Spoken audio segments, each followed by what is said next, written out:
Balochistan bleeds quietly, but history has seen this before. In 1971, the world watched Bangladesh fight to be heard. In 2025, are we seeing the same thing?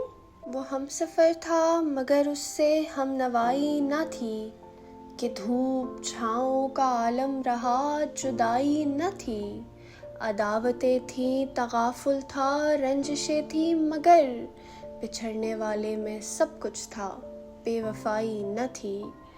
Before it became Bangladesh, East Pakistan was ignored, underfunded, and politically sidelined. Despite having more people, it got fewer resources and little power. When they demanded rights, they were crushed. Protests turned into crackdowns, and then the army moved in. In 1971, a war started and ended with a new nation born from silence, blood, and betrayal.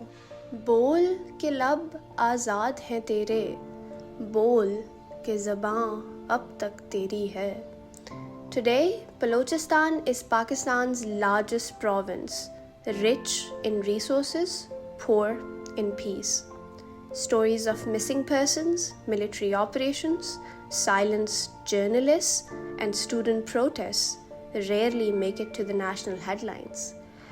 Just like East Pakistan, many in Balochistan feel unwanted. They ask, where is our voice?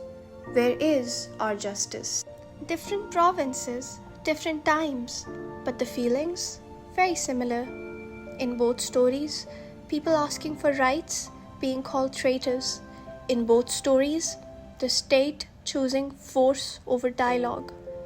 Will Balochistan become the new Bangladesh, or will we learn to listen before it's too late? The story of East Pakistan was not just about politics. It was about people. People who felt unseen, unheard, and unwanted.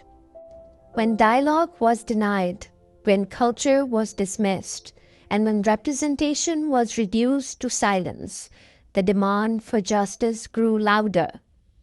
The tragedy is that it was never truly heard until it tore the country apart. Balochistan today stands at a similar crossroads. The grievances are not new. Their echo in the voices of missing persons' families, student protesters, and journalists.